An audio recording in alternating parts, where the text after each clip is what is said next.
அனைத்து கட்சி நண்பர்களையும் இந்த நல்ல கூட்டத்தில் சிறப்பாக வருகை தந்து வெற்றியை தேடித்தர இருக்கிற நம்முடைய அனைத்து கட்சி தொண்டர்களுக்கும் அருமை பெரியோர்களுக்கும் இடையே நன்றியினை தெரிவித்து அனைவரையும் மதுரை புறநகர் கிழக்கு மாவட்டத்தின் சார்பாக வாருங்கள் வாருங்கள், நீங்கள் கொடுத்த வரவேற்பு வெற்றியை ஈட்டட்டும் என சொல்லி அனைவரும் வருகிறவர் என வரவழைத்து நன்றி கூறி விடைபெறுகிறேன். நன்றி, வணக்கம்.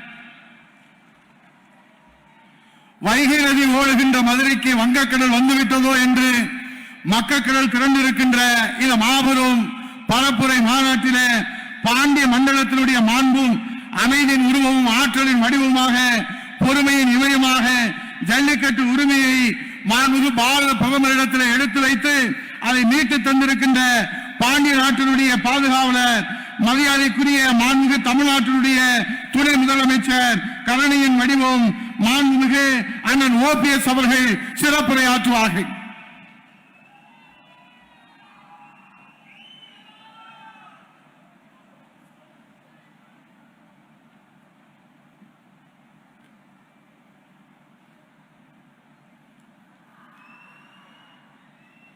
தமிழகம் செழித்திட வழிவகை செய்திட்ட காவிய தலைவர்கள், கண்கண்ட தெய்வங்கள், மக்கள் திலகம் பொன்மனச்செம்மல் MGR அவர்களையும் இதய தெய்வம் புரட்சி தலைவி மாண்புமிகு அம்மாவர்களையும் வணங்கி பாரத மணித்திரு நாட்டை உலகின் வல்லமைமிக்க நாடாக உருமாற்றிட அல்லும் பகலும் அயராது உழைத்திடும் இந்திய தாயின் இணையில்லா தவப்புதல்வர் மாண்புமிகு பாரத பிரதமர் திரு நரேந்திர மோடிஜி அவர்களை, மாண்புமிகு தமிழ்நாடு முதலமைச்சர் அண்ணன் திரு எடப்பாடி பழனிசாமி அவர்களை, மேடையில் வீற்றிருக்கின்ற தேசிய ஜனநாயக கூட்டணியில் இணைந்து பணியாற்றி கொண்டிருக்கின்ற அத்துணை தலைவர்களை, கழகத்தை சார்ந்த வேட்பாளர்களை, பாரதிய ஜனதா கட்சியினுடைய வேட்பாளர்களை, பாட்டாளி மக்கள் கட்சியினுடைய வேட்பாளர்களை, தமிழ் மாநில கட்சியின் முதலான அனைத்து தோழமை கட்சியினுடைய வேட்பாளர்களை, கழகம் மற்றும் அனைத்து தோழமை கட்சியினுடைய பொறுப்பாளர்களை, நிர்வாகிகளை, புரட்சி தலைவரின் ரத்தத்தின் ரத்தமான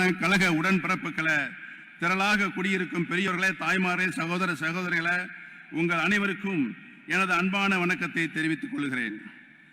I deem it a great honor and privilege to welcome our Honorable Prime Minister Shri Narendra Modi ji to this great and ancient temple city of Madurai.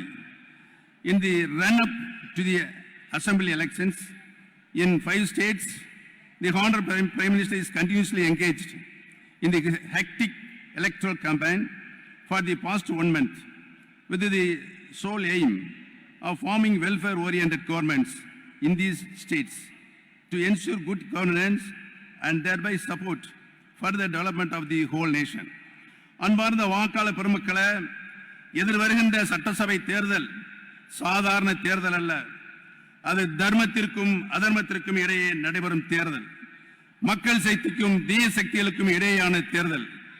தமிழர்களுக்கு ஏற்றம் தந்த அனைத்து இந்திய அண்ணா முன்னேற்ற கழகத்திற்கும் பாரதிய ஜனதா கட்சிக்கும் ஏமாற்றம் தந்த தமிழ் சமுதாயத்திற்கும் என்றுமே ஏமாற்றமே தருகின்ற திமுகவிற்கும் இடையே நடைபெறும் தேர்தல். இந்த தேர்தல் வாக்குறுதிகளை முழுமையாக நிறைவேற்றி அம்மாவின் ஆட்சிதான் வேண்டும், வாக்குறுதிகளை காற்றில் பறக்கவிட்ட திமுக வேண்டாம் என்பதை தெளிவுபடுத்துகின்ற தேர்தல். ஒளிமயமான அம்மாவின் ஆட்சிதான் வேண்டும், இருள்மயமான திமுக வேண்டாம் என்று மக்கள் உறுதி செய்யும் தேர்தல். அமைதி பூங்காவாக தமிழகத்தினை உருவாக்கியுள்ள அம்மாவின் ஆட்சிதான் தொடர வேண்டும், அராஜக திமுக வேண்டாம் என்றும் எடுத்துக்காட்டுகின்ற தேர்தல். நிலங்களை பாதுகாத்து குடிமராமத்து செய்து கோலோச்சிடும் நல்லாட்சிதான் வேண்டும், நில அபகரிப்பு செய்கின்ற பொல்லாத திமுக வேண்டவே வேண்டாம் என்று தமிழக மக்கள் இறுதி செய்கின்ற தேர்தல் தான் இந்த தேர்தல். தமிழினத்திற்கும் தமிழகத்திற்கும் செய்த துரோகத்தின் பலனாகத்தான் கடந்த 10 ஆண்டுகளாக திமுகவும் காங்கிரசும் வனவாசத்தை அனுபவித்து வருகிறது. தமிழக மக்கள் திமுகவை கைவிட்டு விட்டார்கள், காங்கிரஸை எப்போதே கைகழுவிவிட்டார்கள். மாண்புமிகு பாரத பிரதமர் மோடிஜி அவர்கள் பல்வேறு முனைப்பான முன்னோடி திட்டங்களால் இந்தியாவை வல்லரசு நாடுகளுக்கு இணையாக மாற்றியுள்ளார்கள். பல்வேறு நாடுகளின் தலைவர்களால் பாராட்டப்பட்ட தலைவராக நமது பாரத பிரதமர் விளங்கி வருகிறார்கள். தமிழகத்திற்கும் பாரத பிரதமர் அவர்கள் ஏராளமான நன்மைகளையும் கோடிக்கணக்கான ரூபாய் மதிப்புள்ள திட்டங்களையும் அளித்து வருகிறார்கள். தமிழகம் மருத்துவக் கல்வியில் முன்னேற வேண்டும் என்பதற்காக ஒரே ஆண்டில் 11 மருத்துவக் கல்லூரிக்கான அனுமதியை வழங்கியவர் மாண்புமிகு பாரத பிரதமர் திரு நரேந்திர மோடிஜி அவர்கள்.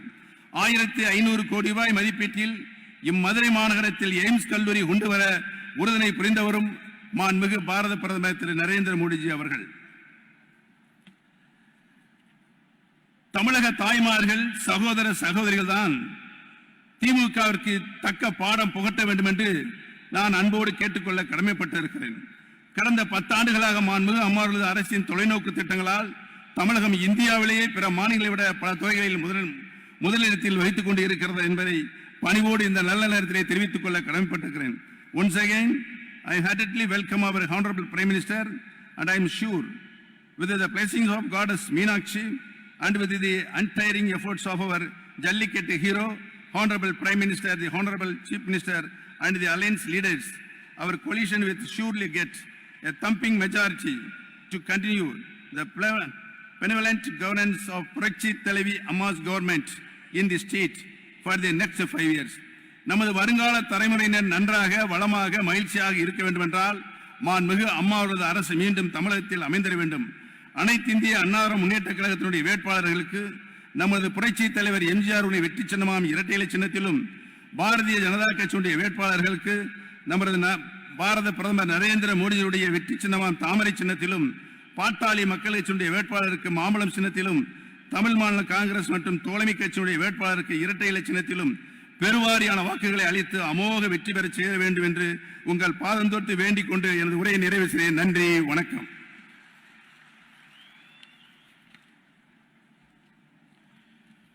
தாய் தமிழ்நாட்டினுடைய தலைமகன், தெய்வத்தாய் தவசித்தாய் அம்மாள் பெற்றெடுத்த தங்கமகன், குடிமராமத்து திட்டம் என்ற நீர் மேலாண்மையிலே புதிய சரித்திரம் படைத்திட்ட சாமானிய முதல்வர், தாயை பழித்தவனை தலை போடால் விடமாட்டேன் என்று சொல்லுகிற தமிழ் பரம்பரையிலே வந்துட்டாலும் நான் தாயை தெய்வமாக மதிப்பதை போல தாய் தமிழ்நாட்டு மக்களை தெய்வமாக மதித்து என் தாயை பழித்தாலும் தாய் தமிழ்நாட்டு மக்களை பழித்தாலும் ஒன்றுதான் என்று இன்றைக்கு தன் உயிரை கூட பெரிதாக மதிக்காமல், தான் தாய் தந்த உயிரை பெரிதாக மதிக்காமல் இந்த தாய் நாட்டு மக்கள் உயிர்தான் பெரிதென்று 38 வருவாய் மாவட்டங்களுக்கும் நேரடியாக கொரோனா காலத்திலே சென்று இந்த தாய் தமிழ்நாட்டினுடைய மக்களுடைய பாதுகாவலராக இருக்கிற எளியவர், தூயவர், பண்பாளர் நம்முடைய மாண்புமிகு தமிழ்நாடு முதலமைச்சர் 163 திட்டங்களை அச்சய பாத்திரமாக வழங்கி இன்றைக்கு தாய் தமிழ்நாட்டினுடைய ஒட்டுமொத்த நம்பிக்கை நட்சத்திரமாக இருக்கிற மாண்புமிகு பாரதத்தினுடைய பிரதமருடைய வழிகாட்டுதலோடு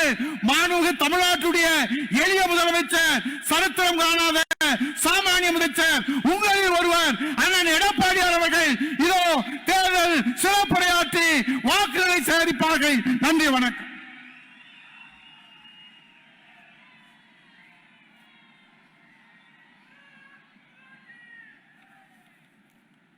பொன்மனச்செம்மல் புரட்சி தலைவர் எம்ஜிஆர், இதயம் புரட்சி தலைவி அம்மா தெய்வத்தை வணங்கி இந்திய நாட்டிற்கு பெருமை சேர்க்கின்ற அளவிலே உலக அரங்கிலே இந்திய நாட்டுடைய பெருமையை பறைசாற்றிய மாண்புமிகு பிரதமர் நரேந்திர மோடிஜி அவர்களே, இந்த எழுச்சிமிகு தேர்தல் பிரச்சார கூட்ட நிகழ்ச்சியிலே எழுச்சி உரையாற்றிய மாண்புமிகு துணை முதலமைச்சர் அவர்களே, மேடையிலே வீட்டுக்கின்ற மத்திய அமைச்சர்களே, மாண்புமிகு அமைச்சர் பெருமக்களே, பல்வேறு கட்சியுடைய தலைவர்களே, நம்முடைய கழக வெற்றி வேட்பாளர்களே, கூட்டணி கட்சியுடைய வெற்றி வேட்பாளர்களே, முன்னோடி தலைவர்களே, வருகின்ற கழகத்துடைய பொறுப்பாளர்களே, கூட்டணி கட்சியுடைய பொறுப்பாளர்களே, பெரியவர்களே, தாய்மார்களே, வாக்காளர் மக்களே, பத்திரிகையாளர்களே, ஊடக நண்பர்களே, அனைவருக்கும் என்னுடைய முதற்க நடிகர்ந்த வணக்கத்தை தெரிவித்துக் கொள்கின்றேன். நடைபெறுகின்ற சட்டமன்ற தேர்தல் இன்றைக்கு இதயம் புரட்சி தலைவி அம்மாவுடைய வழியிலே சிறப்பாக செயல்படுகின்ற அரசு தொடர வேண்டும். நம்முடைய கூட்டணி வலிமையான கூட்டணி, வெற்றி கூட்டணி. நிச்சயமாக 234 தொழிலும் கழகம் கூட்டணியும் போட்டியிடுகின்றன. பெரும்பான்மை இடங்களிலே கழக வேட்பாளர், கூட்டணி வேட்பாளர் வெற்றி பெற்று மீண்டும் ஆட்சியிடம்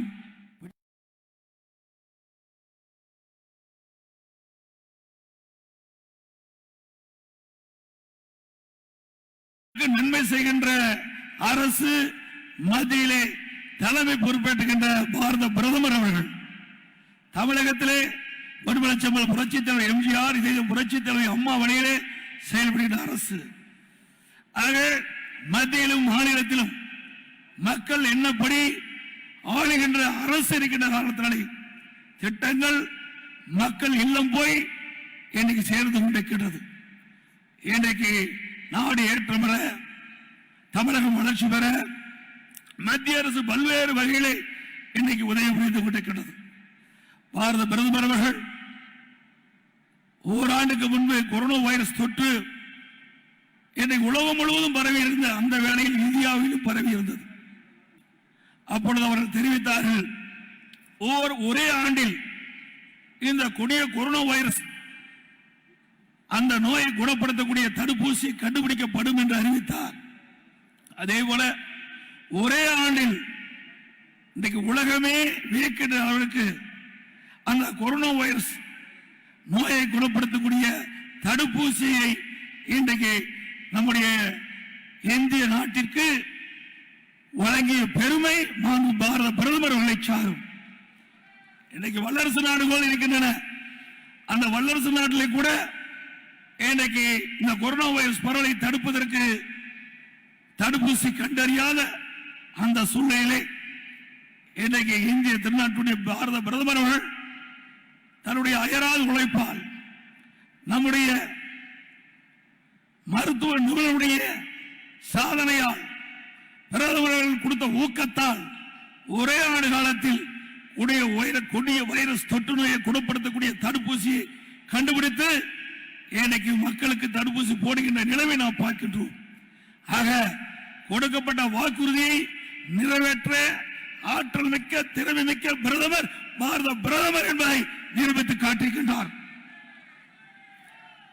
ஒரு நாட்டினுடைய தலைமை பொறுப்பிருக்கின்ற பிரதமர்கள் கொடுக்கப்பட்ட வாக்குறுதியை காப்பாற்றுகின்ற சொன்னால் எண்ணி பார்க்க வேண்டும். இந்த கொரோனா வைரஸ் நோய் என்பது ஒரு தொற்று நோய். அதை மக்கள் விழிப்போடு இருந்து மத்திய அரசு, மாநில அரசு விழிப்புணர்வை ஏற்படுத்தி வருகிறது. கட்டாயம் கடைபிடிக்க வேண்டும் என்று தொடர்ந்து வலியுறுத்தி வருகிறார். நாட்டு மக்கள் மீது அக்கறை கொண்ட தலைவர் நம்முடைய நாட்டுடைய பிரதமர் அவர்கள். இன்றைக்கு இந்த கொரோனா வைரஸ் பரவலை இந்தியாவிலே கட்டுப்படுத்துவதற்கு முதன்மையாக பணியாற்றியவர் பாரத பிரதமர் என்று பெருமையோடு இந்த நேரத்தில் குறிப்பிட விரும்புகின்றேன். அதோடு இன்றைக்கு தமிழகம் ஏற்றம் பெறுவதற்காக மத்திய அரசு பல்வேறு திட்ட உதவிகள் நமக்கு கிடைக்கின்றன, நிதிகள் கிடைக்கின்றன. இன்றைக்கு நாம் கொடுக்கின்ற வாக்குறுதியை இன்றைக்கு நிறைவேற்றப்படும் என்று சொன்னால் அது மத்திய அரசு இன்றைக்கு நமக்கு கேட்கின்ற நிதி கொடுக்கின்றார்கள், திட்டத்துக்கு அனுமதி வழங்குகின்றார்கள்.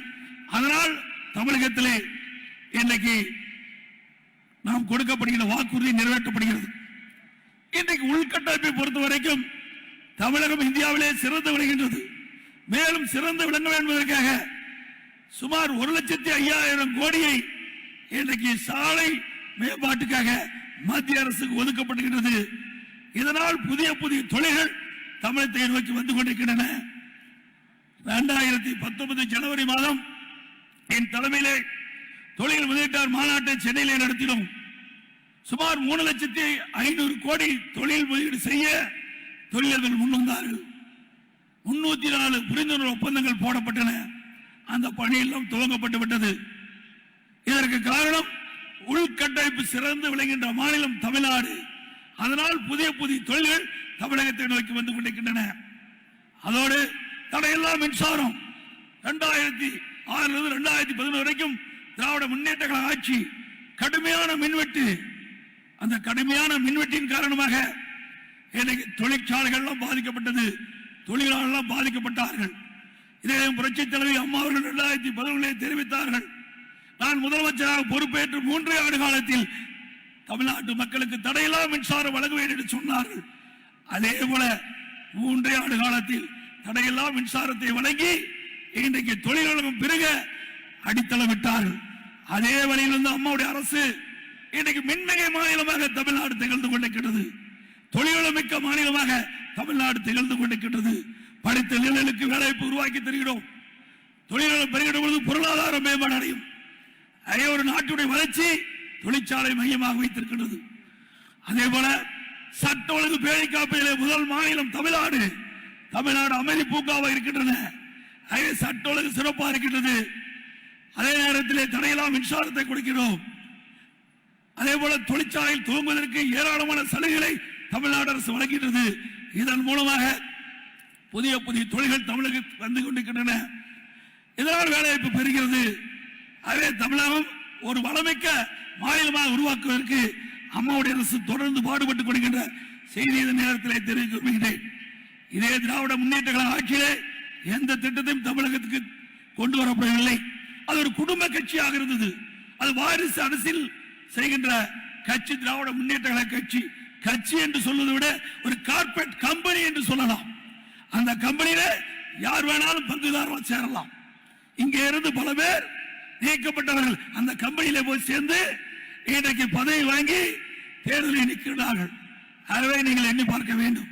அது கட்சி அல்ல, அது ஒரு குடும்ப கட்சி, கார்பரேட் கம்பெனி. மக்களுக்கு சேவை செய்வதில்லை.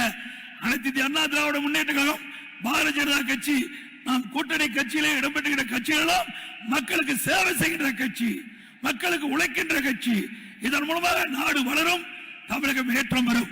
ஆகவே வருகின்ற சட்டமன்ற தேர்தலிலே நம்முடைய கழக வெற்றி வேட்பாளர் வெற்றி பெறுவதற்கு இரட்டை சின்னத்திலும், நம் கூட்டணியில் அங்கம் வைக்கின்ற பாரதிய ஜனதா கட்சி வேட்பாளருக்கு தாமரை சின்னத்திலும், நம் கூட்டணியில் அங்கம் வைக்கின்ற பாட்டாளி மக்கள் கட்சிக்கு மாம்பழ சின்னத்திலும், நம் கூட்டணியில் அங்கம் வைக்கின்ற தமிழ் மாநில காங்கிரஸ் கட்சிக்கு இரட்டை சின்னத்திலும், நம்முடைய கூட்டணியில் அங்கம் வைக்கின்ற பல்வேறு கட்சி வேட்பாளர்களுக்கு இரட்டை சின்னத்திலும் வாக்களித்து மிகப்பெரிய வெற்றி தேடி தாருங்கள் என்று சொல்லி இங்கே தேர்தல் பரப்புரையாற்ற வருகின்ற மாண்புமிகு நரேந்திர மோடிஜி அவர்களுக்கு உங்கள் சார்பாக எனது சார்பாக வரவேற்பை நல்கி விடைபெறுகின்றேன். நன்றி, வணக்கம்.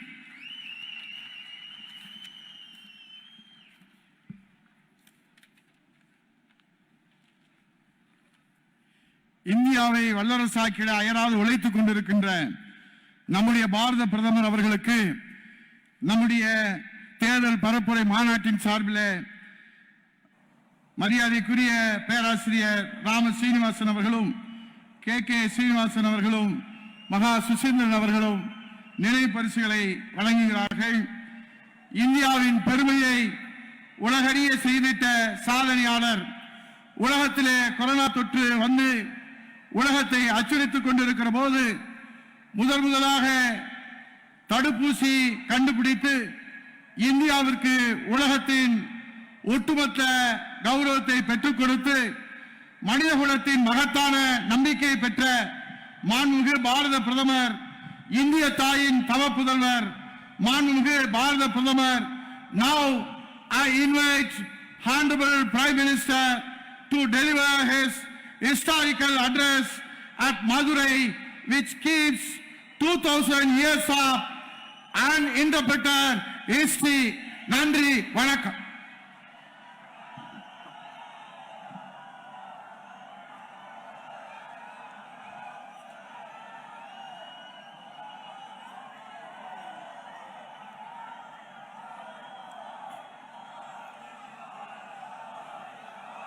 வெற்றிவேல் வெற்றிவேல் வெற்றிவேல் வீரவேல் வெற்றிவேல் வீரவேல் வெற்றி வெற்றி வெற்றிவேல் வெற்றி வெற்றி வெற்றிவேல் வீரா வீரா வீரவேல். வீரவேல். CM and Deputy CM of Tamil Nadu, NDA leaders, Karyakartas, sisters and brothers of Madurai, Vanakkam. நல்லா இருக்கீங்களா? மதுரை வந்ததில் எனக்கு மிக்க மகிழ்ச்சி. This is the land of the Meenakshi Amman temple. I bow to Meenakshi Amman and Bhagavan Sundareshwar.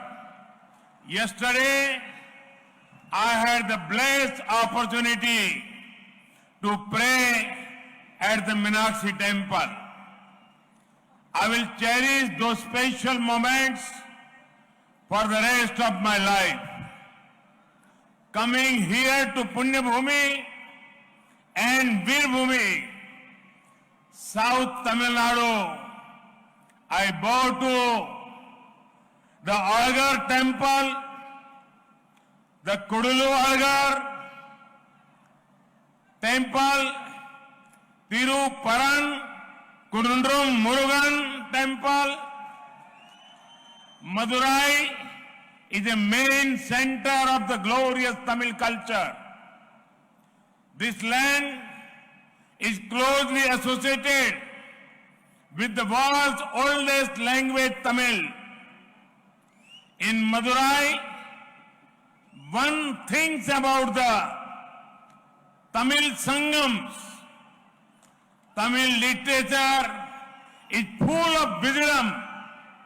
I want to appreciate all those working to make Tamil culture and literature more popular.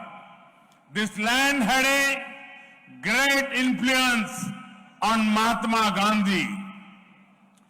I pay my tributes to the great Muthu Ramalinga Thevar, the brave Maharaj Pandya, the courageous Veera Pandya Kattabomman, the respected Emmanuel Sekanar,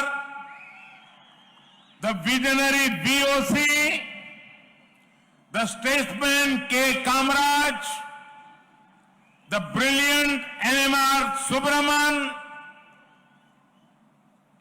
தேசிய ஜனநாயக கூட்டணியினுடைய தலைவர்களே, பல்வேறு கட்சிகளை சார்ந்த தொண்டர்களே, மதுரையின் சகோதரிகளே சகோதரர்களே, உங்கள் அனைவருக்கும் வணக்கம்.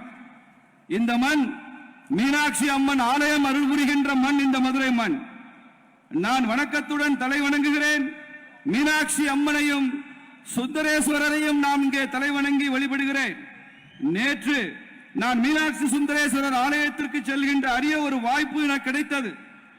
என் வாழ்நாளில் மிச்சம் இருக்கிற என் வாழ்நாள் முழுவதும் அந்த ஆன்மீக நினைவுகளிலேயே நான் அசை போட்டுக் கொண்டிருப்பேன். அப்படிப்பட்ட ஒரு நிகழ்வு. நான் இந்த மதுரை மண் புண்ணிய பூமியாகவும் வீர பூமியாகவும் தமிழகத்தில் விளங்குகிற இந்த மதுரை மண், இது அழகர் பெருமான் ஆலயம் இருக்கிற ஒரு மண். இங்கே கூடல் அழகர் கொழுவீற்றிருக்கிற மண் இந்த மண். திருப்புரம் குன்றத்திலே முருகப்பெருமான் கொழுவீற்றிருக்கிற மண் இந்த மதுரை மண். மதுரை மண் தான் தமிழ் பண்பாட்டினுடைய நாகரிகத்தினுடைய தொட்டிலாக விளங்கிக் கொண்டிருக்கிறது. உலகத்தின் மிக பழமையான தமிழ் மொழி, அதற்கும் மதுரைக்கும் மிக நெருங்கிய தொடர்பு இருக்கிறது. மதுரை என்று சொன்ன மாத்திரத்தில் நம் நினைவுக்கு வருவது சங்கம் வளர்த்த மதுரை, தமிழ் சங்கம் இங்கே இருந்தது என்பது நினைவுக்கு வருகிறது. தமிழ் இலக்கியங்கள் என்றாலே முழுவதுமாக ஆழமான ஞானம் நிறைந்த இலக்கியங்கள் தமிழ் இலக்கியங்கள். அதனால்தான் தமிழ் இலக்கியத்தையும் பண்பாட்டையும் வளர்த்தெடுக்க வருவர் அத்தனை பேரையும் நான் பாராட்டி வணங்குகிறேன். இந்த மதுரை மண் மகாத்மா காந்தியிடம் மிகப்பெரிய தாக்கத்தை ஏற்படுத்திய மண். அந்த மண்ணிலிருந்து சொல்லுகிறேன், நான் எனது வணக்கங்களையும் மரியாதையும் செலுத்துகிறேன். மிகச்சிறந்த ஆளுமையான பசும்பன் முத்துராமலிங்க தேவர் ஐயா அவர்களுக்கு எனது மரியாதையை செலுத்துகிறேன். அச்சமற்ற மருது சகோதரர்களுக்கு, மருது பாண்டியர்களுக்கு எனது வணக்கங்களை செலுத்துகிறேன். துணிச்சல் நிறைந்த வீரபாண்டிய கட்டபொம்மனுக்கு எனது மரியாதையை செலுத்துகிறேன்.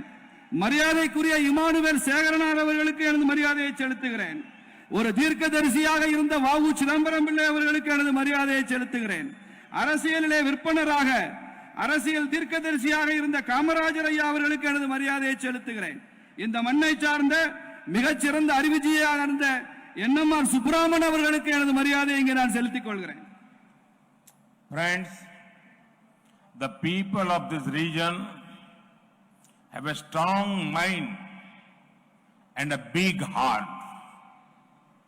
Centuries ago, many people from Saurashtra in my home state of Gujarat came here. There is also a large Telugu community here since many years. The way Madurai has accepted them is a perfect example of Ek Bharat, Shrestha Bharat.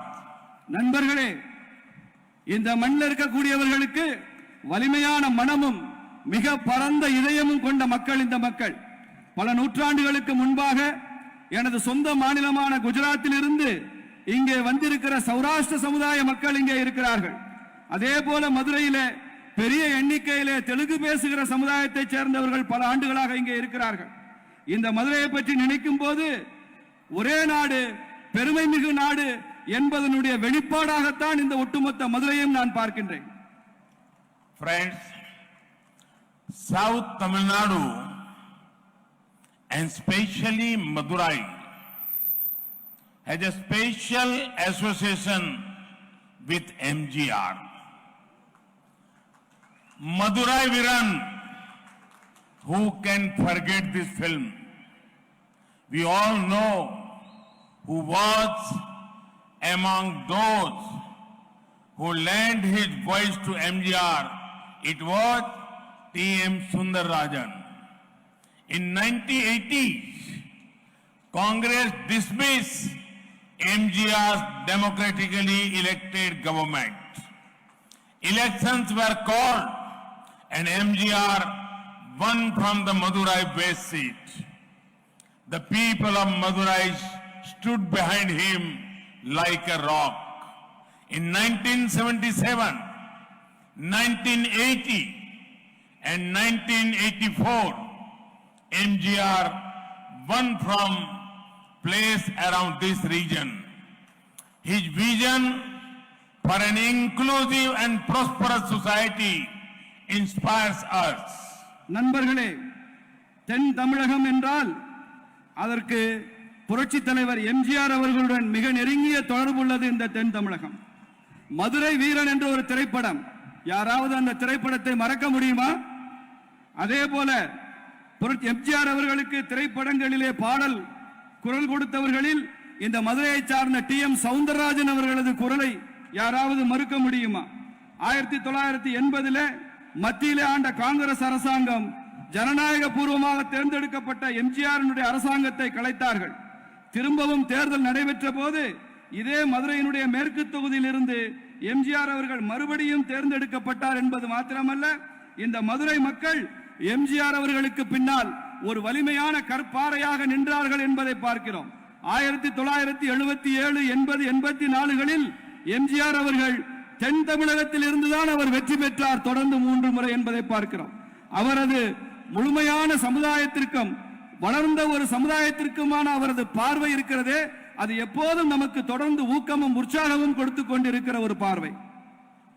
Friends, guided by the mantras of Sabka Saath, Sabka Vikas, Sabka Vishwas, the NDA government is working to bring a positive change in the lives of 130 crore Indians.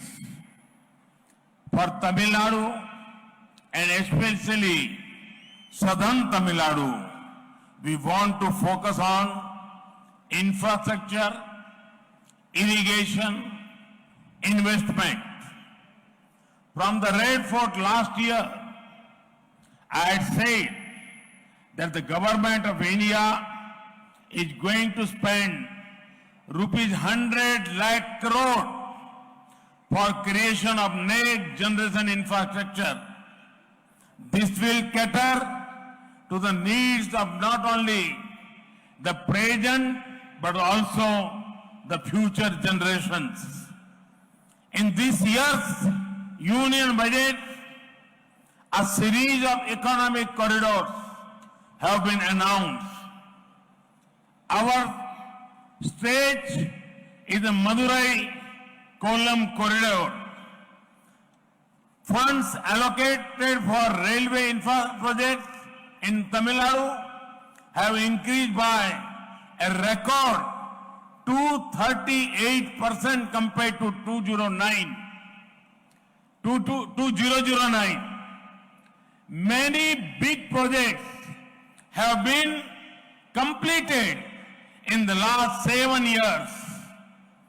In the coming years, we want even better metro, road, rail and air connectivity. The NDA government is also ramping up the digital infrastructure across India. Work is underway to provide high-speed broadband to every village of India. Last year, the cabinet approved the PM Vani scheme. This will improve Wi-Fi availability across India. It will also further ease of doing business and ease of living. By improving infrastructure, more tourists can come here and discover this city.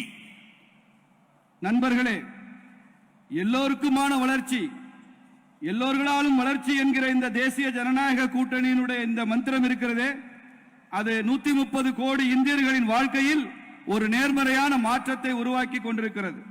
தமிழ்நாட்டில், குறிப்பாக தென் தமிழகத்தில் நாங்கள் உள்கட்டுமானம், நீர்ப்பாசனம், முதலீடு இது போன்ற விஷயங்களுக்கு அதிக கவனமும் முக்கியத்துவம் கொடுத்து கொண்டு வருகிறோம்.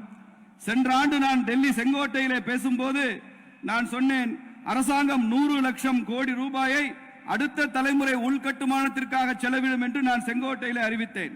அது மாத்திரமல்ல, இப்போதைய தலைமுறை இந்தியர்கள் மாத்திரமல்ல, எதிர்கால தலைமுறையினரும் இதன் மூலம் அதிகமாக பலன் பெறுவார்கள் என்று சொன்னோம். அதே போல இந்த ஆண்டினுடைய நிதிநிலை அறிக்கையில நிறைய பொருளாதார வழித்தடங்கள் அறிவிக்கப்பட்டிருக்கின்றன. அது போன்ற ஒன்றுதான் மதுரை கொல்லம் அந்த வழித்தடம் என்பது. ரயில்வே கட்டுமானங்களுக்கு இதுவரை வரலாற்றிலேயே இல்லாத அளவிற்கு 238% 2009 ஒப்பிடும்போது 238% அதிகமான ரயில்வே கட்டுமானத்தினுடைய அதற்கான திட்டங்கள் தமிழகத்திற்கு மாத்திரம் அறிவிக்கப்பட்டிருக்கின்றன. மிக பெரிய பெரிய திட்டங்கள் எல்லாம் இந்த கடந்த 7 ஆண்டுகளில் நிறைவேற்றப்பட்டிருக்கின்றன. வரும் காலங்களில், வரும் ஆண்டுகளில் நாம் இதைவிட அதிகமான மெட்ரோ, இதைவிட அதிகமான சாலைகள், இதைவிட அதிகமான ரயில்கள், விமான போக்குவரத்துகள் இவற்றையெல்லாம் நாம் தமிழகத்திற்கு கொண்டு வர இருக்கிறோம். தேசிய ஜனநாயக கூட்டணி ஆட்சி அதே போல மின்னணு கட்டுமானங்களை நாடு முழுக்க உருவாக்குவதிலே முக்கியத்துவம் கொடுத்து கொண்டு வருகிறது. மிக அதிவேக பிராட்பேண்ட் சர்வீஸ், அதற்கான சேவையும் கிராமங்களில, எல்லா கிராமங்களிலும் கூட இந்தியா முழுக்க அதிவேக பிராட்பேண்ட் சேவை வழங்கப்பட்டு கொண்டிருக்கிறது. கடந்த ஆண்டு நமது மத்திய அமைச்சரவை PM வாணி என்கிற அந்த திட்டத்தை ஒப்புதல் கொடுத்து ஏற்றுக்கொண்டிருக்கிறது. அதன் மூலமாக நாடு முழுக்க வைஃபை சேவை என்பது நாடு முழுக்க கொண்டு வரப்படக்கூடிய ஒரு சேவையாக இருக்கும்.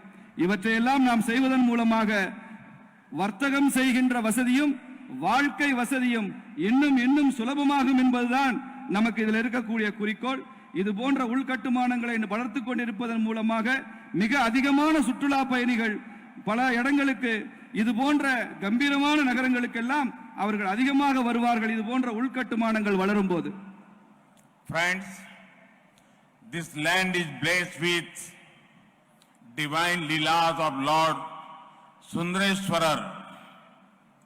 In many of the leelas, you will find important themes related to water. This tells us how central is the water of the Tamil culture and to Madurai. In the same way, to the whole of India has once again started to realize the need to conserve water. This is why we started Jal Jeevan Mission.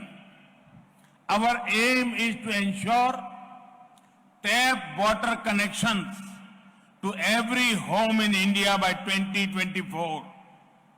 In Tamil Nadu, more than 16 lakh tap water connection have been provided since the launch. நண்பர்களே, இந்த மண் இறைவனுடைய சுந்தரேஸ்வரனுடைய திருவிளையாடல்களால் நிரம்ப பெற்ற ஒரு மண். நமக்கு தெரிந்த அத்துணை திருவிளையாடல்களிலும் நாம் முக்கியமான ஒரு விஷயத்தை பார்க்கலாம். அதுதான் தண்ணீருடன் இந்த பண்பாடு எப்படி சம்பந்தப்பட்டிருக்கிறது என்பதை அங்கே பார்க்கலாம். தமிழ் பண்பாடும் இந்த மதுரை நகரமும் கூட அந்த தண்ணீருடன் நீருடன் இணைந்த பண்பாட்டுடன் தொடர்பு கொண்டிருக்கிறதை நாம் பார்க்கிறோம். அதே போலவே இந்தியா முழுக்க இந்த தண்ணீரை சேமிப்பதனுடைய அவசியத்தை ஒட்டுமொத்த தேசமும் உணரத் துவங்கி இருக்கிறது என்பதை பார்க்கிறோம். அதற்காகத்தான் இந்த அரசாங்கம் ஜல் ஜீவன் திட்டம் என்ற பெயரிலே நாம் தண்ணீருக்காக ஒரு திட்டத்தை அறிவித்தோம். அதனுடைய நோக்கம் என்ன? 2024 ஆண்டுக்குள் இந்தியாவின் ஒவ்வொரு வீடுகளிலும் குடிநீரை குழாயின் மூலமாக, குழாய் நீர் இணைப்பின் மூலமாக கொண்டு வருகிறதா அந்த ஜல் ஜீவன் திட்டத்தினுடைய இலக்காக நாம் வைத்திருக்கிறோம். அதனால அந்த திட்டத்தின் அடிப்படையில் தமிழ்நாட்டில் மாத்திரம் 16 லட்சம் குழாய் நீர் குடிநீர் இணைப்புகள் இதுவரை கொடுக்கப்பட்டிருக்கிறது. 16 லட்சம் இணைப்புகள் நாம் கொடுத்திருக்கிறோம். The central government and the state government together, we have already commissioned many drinking water projects in the state to provide round-the-clock safe drinking water. It is my belief that once again, Lord Sundareswarar will bless this land as water will flow through river Vagai. Guided by the mantra of per drop, more crop, we are also working with farmers to ensure water is saved and agriculture produce is up. மத்திய அரசாங்கம் மாநில அரசாங்கமும் இணைந்து நிறைய குடிநீர் திட்டங்களை நாம் இந்த மாநிலத்தில் துவங்கி இருக்கிறோம். அந்த குடிநீர் திட்டங்கள் 24 மணி நேரமும் தடையற்ற குடிநீரை வழங்கக்கூடிய திட்டங்களாக இருக்கும். நான் ஆழமாக நம்புகிறேன், சுந்தரேஸ்வரர் அருள்பாலிக்கும் இந்த மண்ணில தண்ணீர்ல வைகையில தண்ணீர் எப்போதும் இல்லாத அளவிற்கு எதிர்காலத்தில் ஓடும் என்று நான் நம்புகிறேன். சுந்தரேஸ்வரர் குடியிருக்கிற இந்த பூமியில அதே போலவே சொட்டு பாசனம் கொட்டும் பயிர்கள் என்கிற அந்த திட்டத்தின் அந்த மந்திரத்தின் அடிப்படையில் நாம் விவசாயிகளுக்கு இன்னும் அதிகமான தண்ணீரை கொடுத்து தண்ணீரை சேமித்து அதன் மூலமாக விவசாய உற்பத்தியை பல மடங்கு உயர்த்துவோம் என்ற நம்பிக்கையும் நமக்கு இருக்கிறது. Friends, a vote for NDA is a vote for better investment in this region. We are creating the right atmosphere for more industries to come here, especially agro industries which help our farmers in value addition. Food processing is another focus area for us. We want the youngsters of Tamil Nadu to be job creators. India is undertaking many reforms that make business easier. We are supporting new startups as well. Regulatory framework is being liberalized. Arbitrary harassment on tax issues has reduced. I would like to talk about the textile sector in particular. Our government is ensuring more credit and modern machinery for this sector. A mega investment textile park scheme, Mitra, has been announced in this year's budget. 7 textile parks will come up in 3 years. நண்பர்களே, தேசிய ஜனநாயக கூட்டணிக்கு நீங்கள் வாக்களிக்கிறீர்கள் என்றால் இந்த பகுதிக்கு மிக அதிகமாக தொழில் முதலீடுகளை நாம் கொண்டு வருகிறோம் என்று அர்த்தம். நாம் அதற்கான சரியான சூழலையும் இங்கே மிக அதிகமான தொழிற்சாலைகளையும் இங்கே நிறுவியிருக்கிறோம். குறிப்பாக விவசாயம் சார்ந்த தொழில்கள் எவையெல்லாம் விவசாயிகளுக்கு அங்கே மதிப்பு கூட்டுதலை செய்து அவர்களுக்கு லாபமடைய செய்யுமோ அந்த தொழில்களுக்கு அதிக முக்கியத்துவம். அதிலும் குறிப்பாக உணவு பதப்படுத்துதல் தொழிலுக்கு இன்னும் கூடுதல் முக்கியத்துவத்தை நாம் கொடுத்துக் கொண்டிருக்கிறோம். இந்த தமிழகத்தினுடைய இளைஞர்கள் எல்லாம் வேலைகளை உருவாக்குபவர்களாக இருக்க வேண்டும் என்ற எண்ணத்திலே நாங்கள் செயல்பட்டுக் கொண்டிருக்கிறோம். நாம் விவசாய வர்த்தகத்தை மீண்டும் சுலபமாக்குவதற்கு, அதை வசதியாக்குவதற்கு பல சீர்திருத்தங்களை நாம் மேற்கொண்டிருக்கிறோம். புதிய புதிய தொழில் துவங்க வருபவர்களுக்கெல்லாம் நாம் பெரிய அளவில் உதவி கொண்டிருக்கிறோம். ஒழுங்குமுறை விஷயங்கள் எல்லாம் தாராளமயமாக்கப்பட்டிருக்கின்றன. வரி என்ற பெயரிலே வரி கொடுமை இருக்கக்கூடாது என்று நினைத்து அந்த வரி கொடுமையை குறைத்துக் கொண்டிருக்கிறோம். இங்கே நான் ஜவுளி பூங்காக்களை பற்றி, ஜவுளித்துறையை பற்றி குறிப்பிட்டு சொல்ல வேண்டும் என்று நான் விரும்புகிறேன். நமது அரசாங்கம் ஜவுளித்துறைக்கு மிக அதிக கடன்களையும் புதிய புதிய எந்திரங்களை அவர்கள் உருவாக்குவதற்கான முயற்சிகளை ஊக்குவிப்பதற்கும் மிக அதிகமான திட்டங்களை அறிவித்திருக்கிறது. இங்கே ஜவுளி பூங்காக்கள் திட்டம் மிகப்பெரிய முதலீட்டிலே வர இருக்கிறது. அது மித்ரா என்கிற அந்த திட்டத்தின் கீழே அடுத்து வரக்கூடிய 3 ஆண்டுகளில் 7 புதிய ஜவுளி பூங்காக்கள் தமிழகத்தில் வர இருக்கிறது என்பதை நான் இங்கே சொல்லிக்கொள்ள ஆசைப்படுகின்றேன். Sisters and brothers of Tamil Nadu, I understand that DMK and Congress have no real agenda to talk about, but they should control their lives because people are not foolish. Congress and DMK keep showing themselves to be the only protectors of Tamil culture, but the fact suggests something else. Let me take you back. In the year 2011, UPA was in power in Delhi. DMK had big ministries in the center. The same UPA government banned Jallikattu.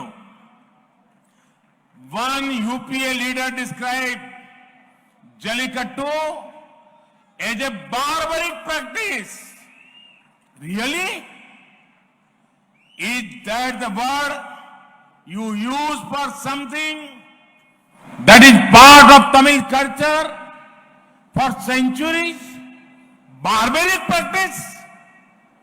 In 2016, the Tamil Nadu Congress manifesto called for a ban on Jallikattu. Congress and DMK should be ashamed of themselves. In 2016-2017, the common people of Tamil Nadu wanted a solution and wanted Jallikattu to continue. I could sense their pain. Our government then cleared an ordinance brought by the AIDMK government in Tamil Nadu which allowed Jallikattu to take place. தமிழகத்தினுடைய சகோதரிகளே சகோதரர்களே, திமுகவுக்கும் காங்கிரசிற்கும் உண்மையிலேயே அவர்களுக்கென்று சரியான திட்டம் என்று எதுவும் இல்லை பேசுவதற்கு. ஆனால் அவர்கள் பொய் சொல்வதிலிருந்து தங்களை கட்டுப்படுத்திக் கொள்ளணும். பொய் சொல்லக்கூடாது. ஏனென்றால் மக்கள் முட்டாள்கள் அல்ல என்பதை அவர்கள் தெரிந்து கொள்ள வேண்டும். காங்கிரசும் திமுகவும் தொடர்ந்து தங்களை இந்த தமிழ் பண்பாட்டினுடைய பாதுகாவலர்களாக சித்தரித்துக் கொண்டிருக்கிறார்கள். ஆனால் உண்மை என்ன தெரியுமா?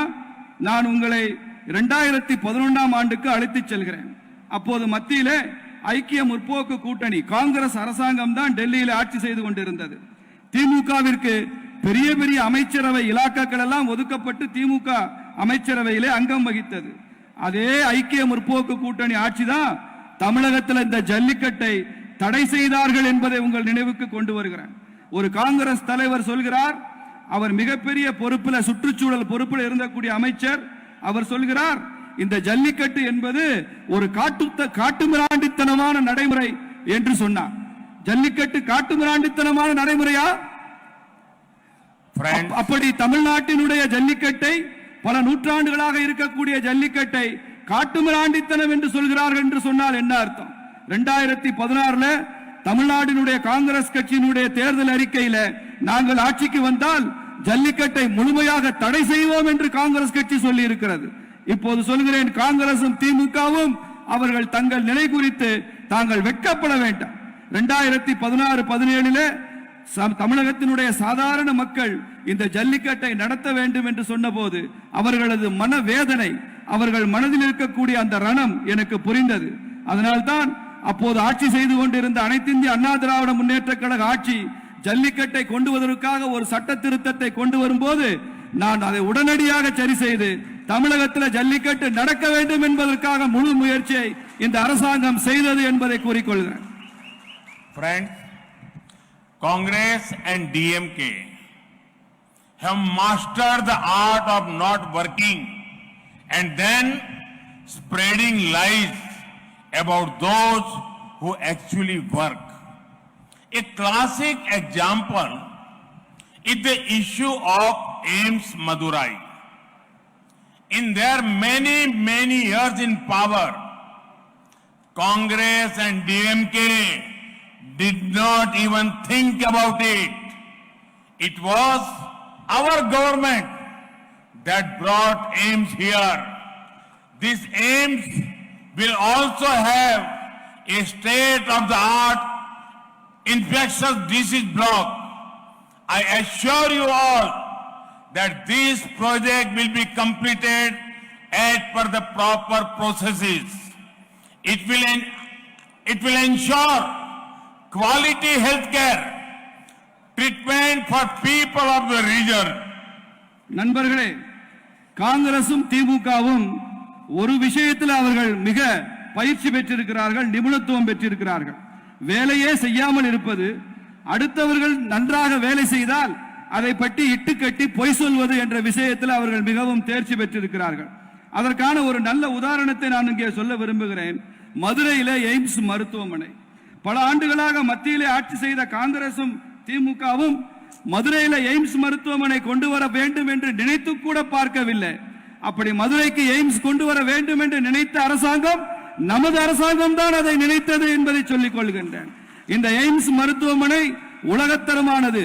தொற்று நோய் சிகிச்சைகளுக்காக அதற்கென்று ஒரு தனியாக ஒரு பிரிவுடன் சர்வதேச தரத்துடன் அமைக்கப்பட இருக்கிறது. உங்களுக்கு முன்னால் நான் ஒரு உறுதிமொழி கொள்கிறேன்.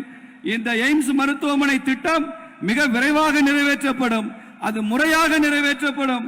அதனால இந்த பகுதி மக்களுக்கு சர்வதேச தரத்திலான சிகிச்சை கிடைப்பதற்கான அனைத்து ஏற்பாடுகளையும் நாம் செய்வோம் என்பதை இங்கே மக்களுக்கு எனது உறுதிமொழியாக சொல்லிக் கொள்கிறேன். Our government has done a lot to boost medical infrastructure. One in every 3 districts will have a medical college. Number of seats for UG and PG courses is up significantly. We are ensuring that medical and technical education can be imparted in the local languages. நமது அரசாங்கம் மருத்துவத்திற்கான கட்டமைப்பிற்காக நிறைய திட்டங்களை கொண்டு வந்திருக்கிறது. 3 பக்கத்து மாவட்டங்களுக்கு ஒரு மருத்துவக் கல்லூரி என்கிற விஷயத்தில் நமது அரசாங்கம் தீவிர ஆர்வம் காட்டிக் கொண்டு வருகிறது. அது மாத்திரமல்ல, மருத்துவ படிப்பில் பட்டப்படிப்பிற்கும் பட்ட மேற்படிப்பிற்கும் குறிப்பிடத்தகுந்த அளவில் அந்த இடங்கள் எண்ணிக்கை கணிசமாக உயர்த்தப்பட்டிருக்கிறது. மருத்துவக் கல்லூரியிலும் பொறியியல் கல்லூரியிலும் இந்த தாய்மொழியாம் தமிழிலேயே நாம் படிப்பதற்கான விஷயத்தை நாம் இங்கே உத்தரவாதப்படுத்தி இருக்கிறோம். மருத்துவக் கல்லூரியும் பொறியியல் கல்லூரியும் தமிழில் கிடைக்கும். One more example of the all lies, no work attitude of Congress and DMK is the issue relating to the Devendra Kula Velalar community. They prefer to keep the issue hanging for several long decades.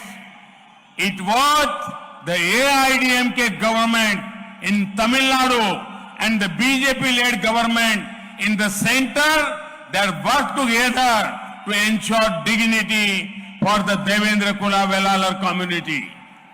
ஒரு வேலையும் செய்வதில்லை, ஆனால் சொல்வதெல்லாம் பொய்தான் காங்கிரசும் திமுகவும் என்பதற்கு நான் இன்னொரு உதாரணத்தை உங்களுக்கு சொல்ல விரும்புகிறேன். அதுதான் தேவேந்திர குல வேளாளர் சமுதாயம் பற்றிய அந்த விஷயம்.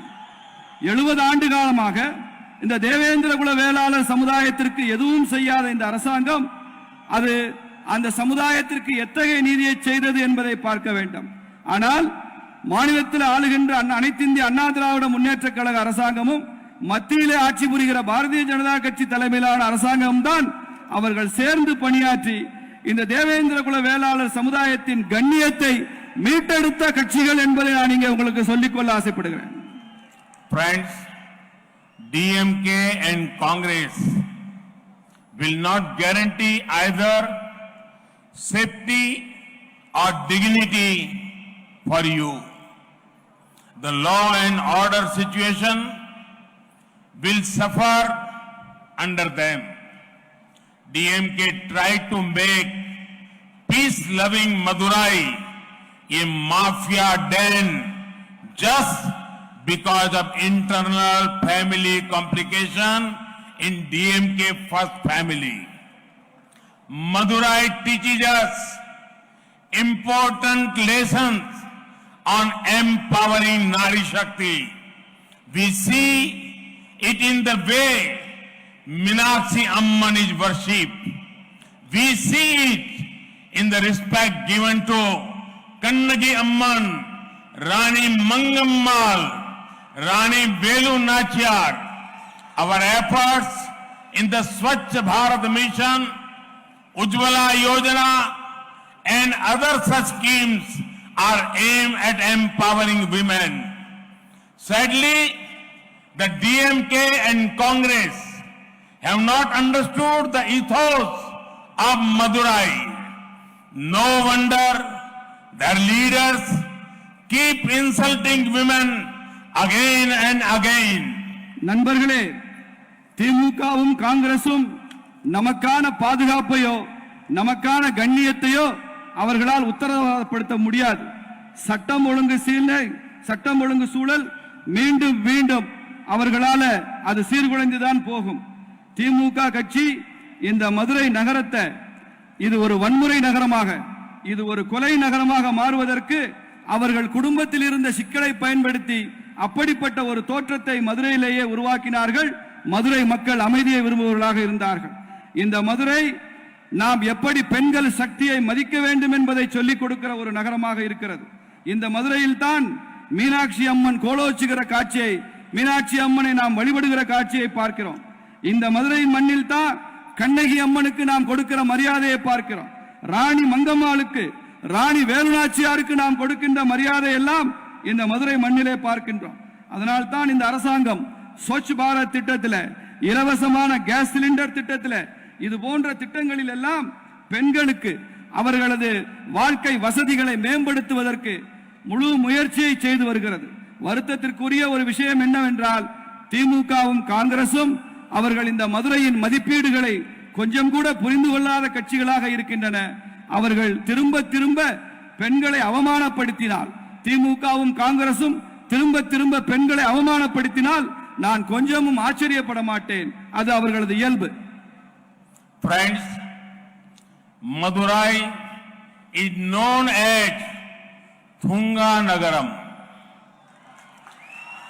a city that never sleeps and keeps awake always.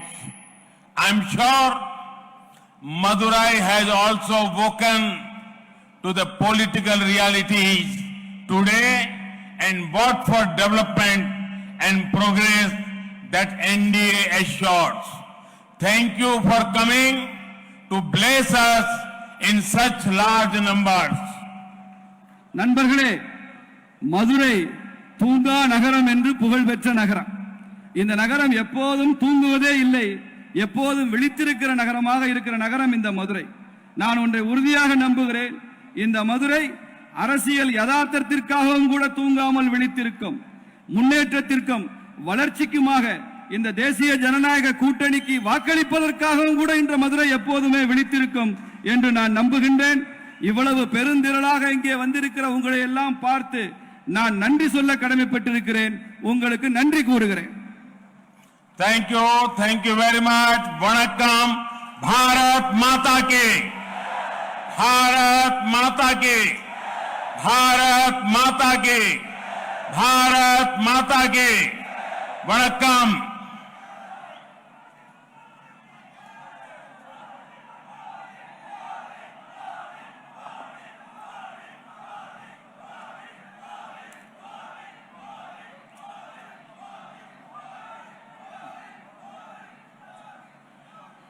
வீரவேல் வெற்றிவேல் என்று உரிமை குரல் எழுப்பி, உறவு குரல் எழுப்பி ஆதரவு திரட்டி இருக்கின்ற வீரத்தின் விளைநிலமான மதுரையிலே ஜல்லிக்கட்டை மீட்டெடுத்து தந்து, எய்ம்ஸ் மருத்துவமனை தந்து, 1 லட்சம் கோடி நமக்கு தந்து, 11 மருத்துவக் கல்லூரிகளை தந்து, கொரோனா தடுப்பூசி தந்து, சாதனைக்கும் வளர்ச்சிக்கும் வாக்களியுங்கள் என்று இங்கே ஆதாரத்தோடு பரப்புரை எடுத்து வைத்திருக்கின்ற வல்லரசாக இந்திய தேசத்தை உருவாக்குகிற வலிமையான பாரத பிரதமர் மாண்புமிகு ஐயா அவர்களுக்கு நன்றி தெரிவித்து, இப்போது மாவட்ட கழகத்துடைய செயலாளர் மாண்புமிகு கூட்டுறவுத்துறை அமைச்சர் அவர்கள் நன்றி உரையாற்றுவார்கள். இதய தெய்வம் புரட்சி தலைவர் அம்மா அவர்களை வணங்குகிறேன். அனைவருக்கும் வணக்கம். மதுரையில் நடைபெற்ற இந்த மாபெரும் தேர்தல் பரப்புரை மாநாட்டில் கலந்து கொண்டு தேசிய ஜனநாயக கூட்டணியின் வெற்றிக்கு வித்திட்ட மாண்புமிகு நம் பாரத பிரதமர் திரு நரேந்திர மோடிஜி அவர்களுக்கும் தமிழகம் முழுவதும் வளம் வந்து தொடர்ந்து 3வது முறையாக தமிழகத்திலே அம்மா அவர்களின் ஆட்சியை ஏற்படுத்துவதற்காக தமிழக வாக்காளர்களின் ஒட்டுமொத்த நம்பிக்கையை பெற்றிருக்கும் கழக இணை ஒருங்கிணைப்பாளர் மாண்புமிகு தமிழ்நாடு முதலமைச்சர் பாசமிகு அண்ணன் எடப்பாடியார் அவர்களுக்கும் தமிழகம் முழுவதும் அனைத்து இந்திய அண்ணா திராவிட முன்னேற்ற கழகம் பாரதிய ஜனதா கூட்டணிக்கு ஆதரவை ஏற்படுத்தி கொண்டிருக்கிற கழக ஒருங்கிணைப்பாளர் மாண்புமிகு தமிழ்நாடு துணை முதலமைச்சர் அண்ணன் OPS அவர்களுக்கும் இந்த பரப்புரை மாநாட்டில் கலந்து கொண்டிருக்கின்ற பாரதிய ஜனதா கட்சியின் மூத்த தலைவர்கள் திரு இலா கணேசன், திரு H ராஜா அவர்களுக்கும் மத்திய அமைச்சரும்